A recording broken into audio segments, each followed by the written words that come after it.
Hello everyone, welcome back to our YouTube channel. Today we are going to discuss Model Question Paper 2. ನಾವಿವಾಗ ಆಗಲೇ Model Question Paper 1ನ discuss ಮಾಡಿದ್ದೀವಿ with solutions. ಅದು already uploaded ಇದೆ ಚಾನಲಲ್ಲಿ. ನೀವೇನಾದರೂ ನೋಡಿಲ್ಲ ಅಂತಂದರೆ ಒಂದ್ಸಲಿ ಚೆಕ್ ಮಾಡ್ಕೊಳ್ಳಿ. ಸೊ ಇದರಲ್ಲಿ ಕೂಡ PYQs ಇನ್ಕ್ಲೂಡ್ ಆಗಿದೆ ಮತ್ತು ರಿಪೀಟೆಡ್ ಕ್ವೆಶನ್ಸ್ ಇನ್ಕ್ಲೂಡ್ ಆಗಿದೆ, ಇಂಪಾರ್ಟೆಂಟ್ ಕ್ವೆಶನ್ಸ್ ಯಾವ್ದ್ಯಾವ್ದಿದೆ ಅದೆಲ್ಲ ಇನ್ಕ್ಲೂಡ್ ಆಗಿದೆ. ಸೊ ವಿತ್ ಎಕ್ಸ್ಪ್ಲನೇಷನ್ ನಾವು ಇದನ್ನು ಕೂಡ ಸಾಲ್ವ್ ಮಾಡೋಣ. ಸೊ ನೀವು ಲಾಸ್ಟ್ವರೆಗೂ ಸ್ಕಿಪ್ ಮಾಡದೆ ನೋಡಿ, ಯಾಕಂದರೆ ನೀವು ಇವಾಗ ಏನು ವಿಡಿಯೋದಲ್ಲಿ ನೋಡ್ತೀರಾ ಅದೇ ಥರ ಕ್ವೆಶನ್ಸ್ ಬರುತ್ತೆ. ಸೊ ಲಾಸ್ಟ್ವರೆಗೂ ನೋಡ್ತಾ ಇರಿ, ಯಾವ್ದು ಬೇಕಾದ್ರೂ ಬರ್ಬೋದು. ಇದರಲ್ಲಿ ರಿಪೀಟ್ ಆಗೋ ಚಾನ್ಸಸ್ ತುಂಬ ಇದೆ. So let us start from question number 1. Which type of ecosystem is characterized by high biodiversity, tall trees and warm climate year round? That is forest ecosystem. Because forest ecosystems, especially tropical rainforests, are called the lungs of the earth. They have tall trees, dense vegetation and millions of plant and animal species. Because the climate remains warm throughout the year, life can survive easily here. So ಇವಾಗ ನಮಗೆ tall trees, warm climate ಎಲ್ಲಿ ನೋಡೋಕ್ಕೆ ಸಿಗುತ್ತೆ ಅಂದರೆ forest ecosystem. Desert, riverine, ಓಷನಿಕಲ್ಲಿ same to same ಇರೋದಿಲ್ಲ. Second question, which of the following best defines an ecosystem? A community of organisms interacting with each other only. ಇದು each other only ಆಗಲ್ಲ, ಯಾಕಂದರೆ organisms interaction and also their interaction with the environment ಇದ್ದರೆ ಅದು answer ಆಗುತ್ತೆ. B, a network of species sharing similar resources. ಇದು ಕೂಡ answer perfect ಇಲ್ಲ. C, a system involving interactions between living organisms and their physical environment. The answer will be option C. Question number 3. Which ecosystem is most adapted to extreme temperatures and low water availability? Low water availability ಮತ್ತು extreme temperature ಯಾವ ಎಕೋಸಿಸ್ಟಮಲ್ಲಿರುತ್ತೆ? Mainly desert ecosystem. What is the primary goal of United Nations sustainable development goal? Sustainable development ಗೋಲ್ದು primary goal ಏನಾಗಿರುತ್ತೆ ಅಂದರೆ to eradicate poverty in all its form. Question number 5. What is the primary characteristics of wetland? Wetland ಅಂದರೆ ನಮಗೆ ಕೇಳಿದ ತಕ್ಷಣ ಅನಿಸುತ್ತಲ್ಲ, ಸ್ವಲ್ಪ water concentration ಜಾಸ್ತಿ ಇರುತ್ತೆ. So frequent flooding and water saturation will be the answer. Question number 6. SDG 13 focuses on which critical global issue? ಅಂದರೆ SDG 13ದು main goal ಯಾವುದು ಅಂತ. SDG 13 deals with global warming, climate change, melting glaciers and extreme weather. ಇದನ್ನು ನೆನ್ಪಿಟ್ಕೊಳ್ಳಿ. ಇಷ್ಟರಲ್ಲಿ ಯಾವ್ದು ಬೇಕಾದ್ರೂ ಆಪ್ಷನ್ಸಲ್ಲಿ ಬರ್ಬೋದು. ಇವಾಗ ಆಪ್ಷನಲ್ಲಿ ಕ್ಲೈಮೇಟ್ ಚೇಂಜ್ ಆ್ಯಕ್ಷನ್ ಇರೋದ್ರಿಂದ ಇದು ಆಗುತ್ತೆ. Question number 7. SDG 14 focuses on the conservation and sustainable use of.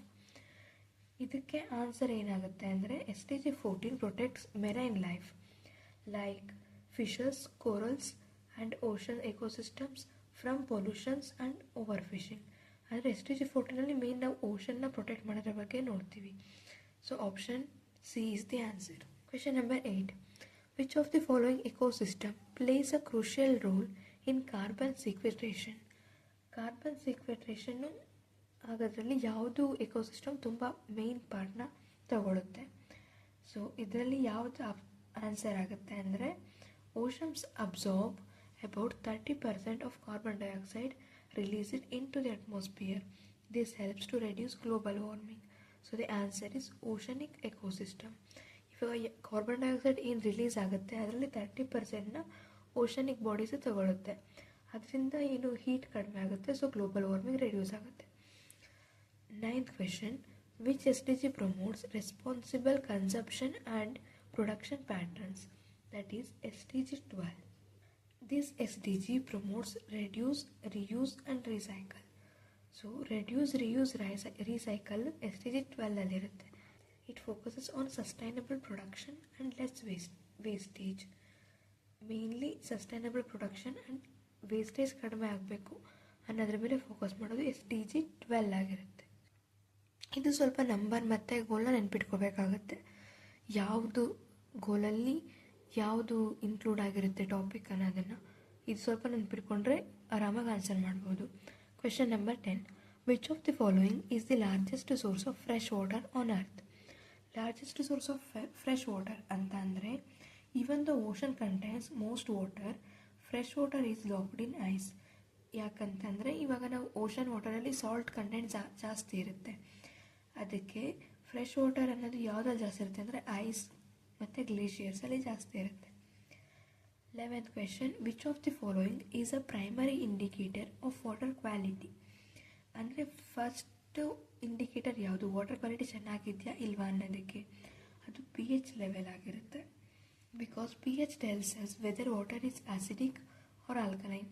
Safe drinking water pH ಎಷ್ಟಿರಬೇಕಂತಂದರೆ 6.5 to 8.5. So pH 6.5 ಇಂದ 8.5 ಒಳಗಡೆ ಇದ್ದರೆ ಮಾತ್ರ ಅದನ್ನು ವಾಟರ್ ಕ್ವಾಲಿಟಿ ಚೆನ್ನಾಗಿದೆ ಅಂತ ಕನ್ಸಿಡರ್ ಮಾಡ್ತೀವಿ for drinking. Question number 12. Which of the following disease is primarily waterborne? Waterborne disease ಅಂತಂದರೆ cholera. So tuberculosis ಅಂತಂದರೆ ಏರ್ಬೋರ್ನ್ ಡಿಸೀಸ್ ಆಗಿರುತ್ತೆ. ಮಲೇರಿಯಾ ವಾಟರ್ಬೋರ್ನ್ ಡಿಸೀಸ್ ಆಗಿರಲ್ಲ, ಮಸ್ಕಿಟೋಯಿಂದ ಸ್ಪ್ರೆಡ್ ಆಗುತ್ತೆ. ಡೆಂಗ್ಯೂ ಇದು ಕೂಡ ಮಸ್ಕಿಟೋಯಿಂದ ಸ್ಪ್ರೆಡ್ ಆಗುತ್ತೆ. So 13th question, what percentage of earth's water is fresh water? So ಇವಾಗ oceanic water most of the ಅರ್ಥಲ್ಲಿ ಕವರ್ ಆಗಿದೆ, ದಟ್ ಈಸ್ 97%. ಇವಾಗ ನಮಗೆ ಫ್ರೆಶ್ ವಾಟರ್ ಅಂತ ಅನ್ನೋದು ತುಂಬ ಕಡಿಮೆ ಅಮೌಂಟಲ್ಲಿದೆ, that is 2.5%. 14th question, which of the following organism causes typhoid? Typhoid cause ಮಾಡೋ organism salmonella typhi. Vibrio cholerae ಯಾವುದನ್ನ ಕಾಸ್ ಮಾಡುತ್ತೆ? Cholera disease. ಪ್ಲಾಸ್ಮೋಡಿಯಂ ಫ್ಯಾಲ್ಸಿಪ್ಯಾರಮ್ ಇದು ಮಲೇರಿಯಾಗನ ಕಾಸ್ ಮಾಡುತ್ತೆ. ಎಸ್ಚೆರಿಷಿಯಾ ಕೋಲೈ ಇದು ಒಂದು ನಾರ್ಮಲ್ ಬ್ಯಾಕ್ಟೀರಿಯಾ ಆಗಿರುತ್ತೆ, ಇದು ಮತ್ತು ವೇರಿಯಸ್ ಇನ್ಫೆಕ್ಷನಲ್ಲಿ ಪ್ರೆಸೆಂಟ್ ಇರುತ್ತೆ. 15th question, malaria is an example of which type of disease? That is water induced disease.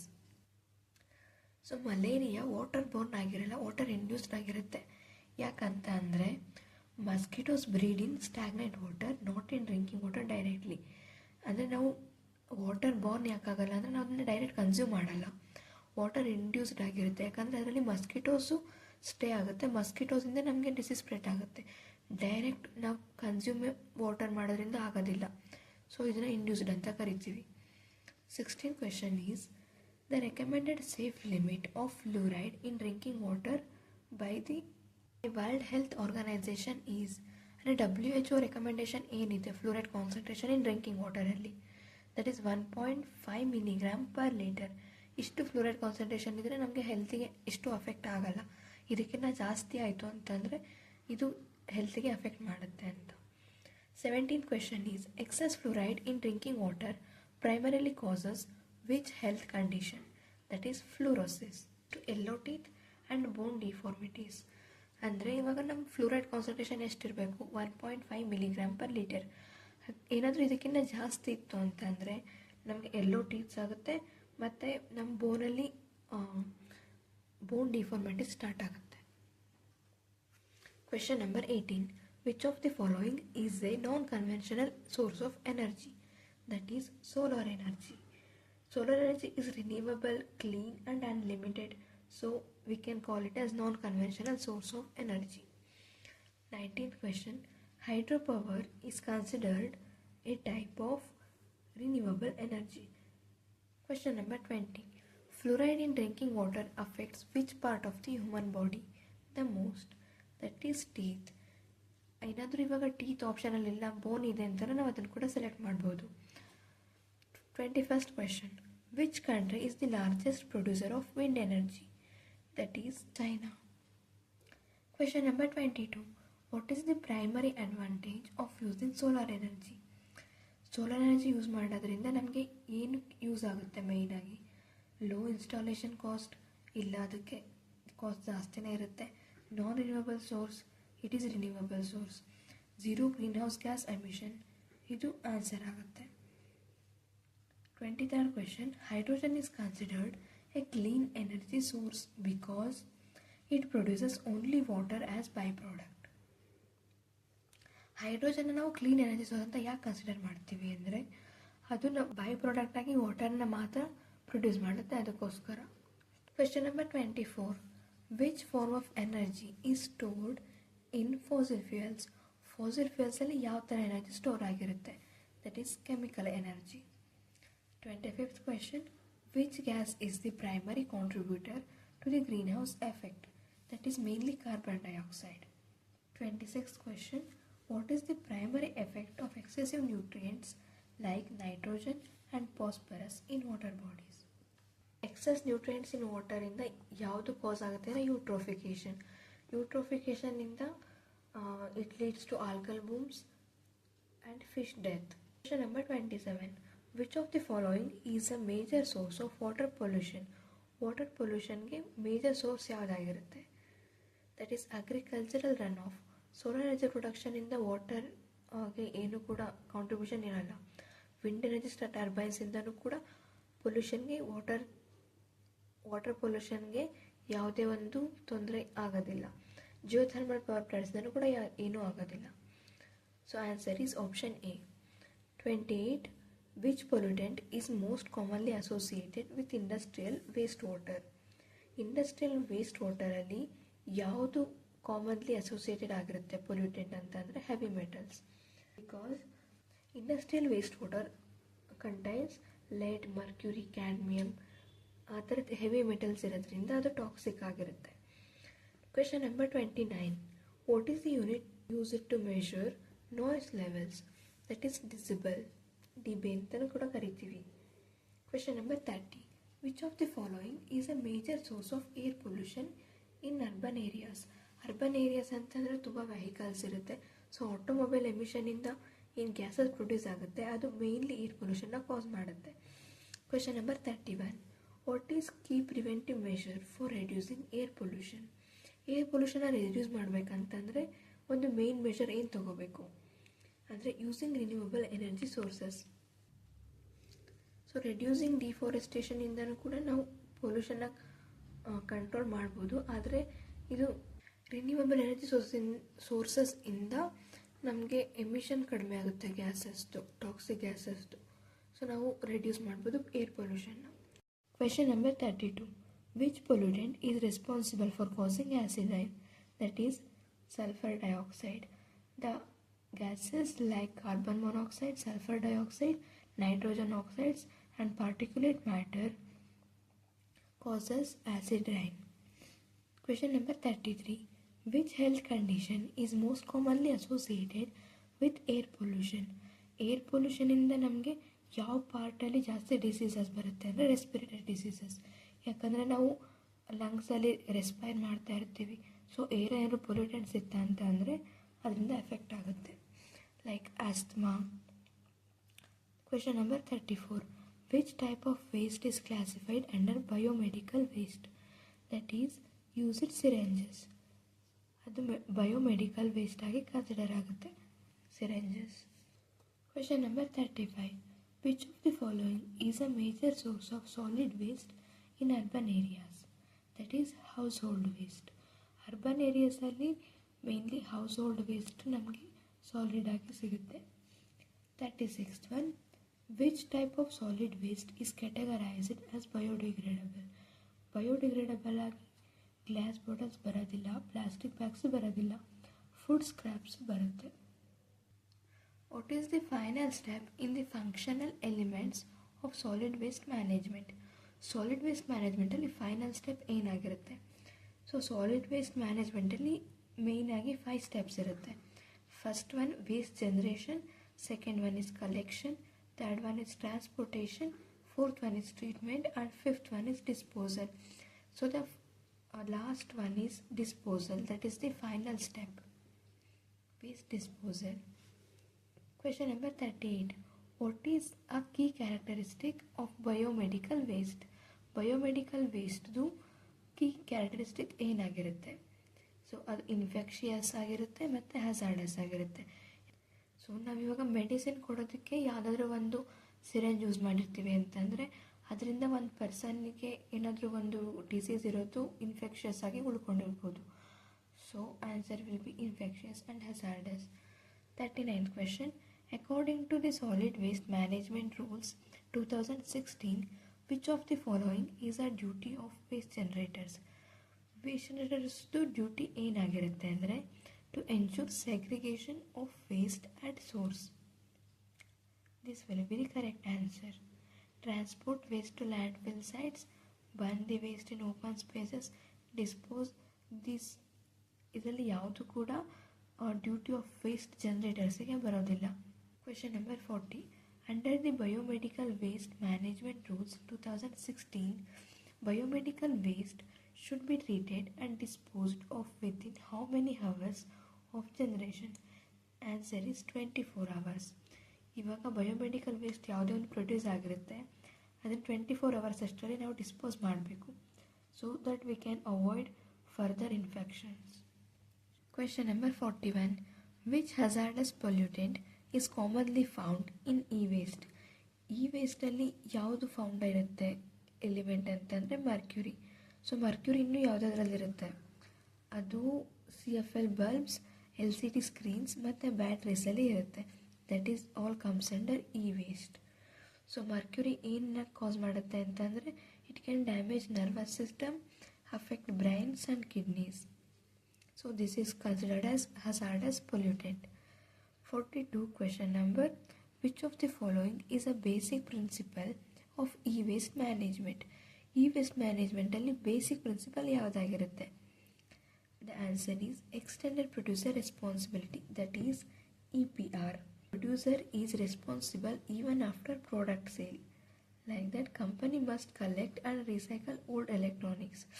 ಅಂದರೆ ಇವಾಗ ಇ ವೇಸ್ಟ್ ಮ್ಯಾನೇಜ್ಮೆಂಟ್ ಅಂತಂದರೆ ಮೇಯ್ನ್ಲಿ ಇನ್ನೊಂದು ಕಂಪನಿಯಿಂದ ಎಲೆಕ್ಟ್ರಾನಿಕ್ಸ್ನ ತೊಗೊಂಡಿರ್ತೀವಿ, ಅದನ್ನು ಕಂಪನಿಯವರು ತೊಗೊಂಡು ಮತ್ತೆ ರೀಸೈಕಲ್ ಮಾಡಬೇಕಾಗುತ್ತೆ.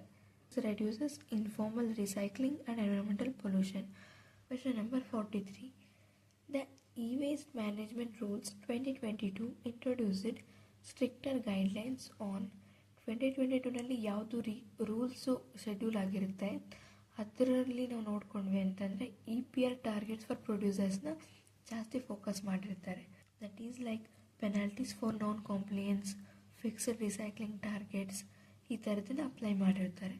Question number 44. What is the primary aim of the E waste management rules 2022? That is encourage scientific and safe disposal of E waste. ಇದು ಆನ್ಸರ್ ಆಗಿರುತ್ತೆ. ಸೈಂಟಿಫಿಕ್ ಮತ್ತು safe methods of disposal of E ವೇಸ್ಟ್ನ introduce ಮಾಡಿದ್ದಾರೆ 2022ನಲ್ಲಿ. Question number 45. According to the E waste management and handling rules 2011, who is primarily responsible for the collection of E waste? E waste ಕಲೆಕ್ಷನ್ಗೆ ಯಾರು responsible ಆಗಿರ್ತಾರೆ ಅಂತಂದರೆ producers and manufacturers. ಅಂದರೆ ಇವಾಗ ಸ್ವಲ್ಪ ಮುಂಚೆ ಕೂಡ ನಾವು ಡಿಸ್ಕಸ್ ಮಾಡಿದ್ವಿ.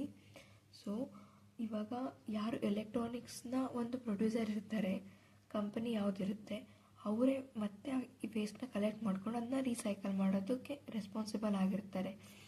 So the answer is producers and manufacturers. Question number 46. Which of the following environmental issues is caused by improper E waste disposal?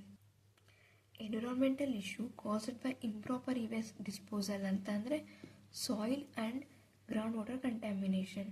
Because like toxic metals ಇರುತ್ತೆ ಪೊಲ್ಯೂಟೆಂಟ್ಸಲ್ಲಿ, ಲೈಟ್, ಮರ್ಕ್ಯೂರಿ, ಕ್ಯಾಡ್ಮಿಯಮ್, ಈ ಥರದ್ದು ಯಾವುದ್ಯಾವ್ದು ಇರುತ್ತಲ್ಲ ಅದೆಲ್ಲ seep into soil and mix with ground water. ಅದು full soil ಒಳಗಡೆ infiltration ಆಗುತ್ತೆ, ಅದರಿಂದ ನಮಗೆ ಗ್ರೌಂಡ್ ವಾಟರ್ ಕಂಟ್ಯಾಮಿನೇಷನ್ ಆಗುತ್ತೆ.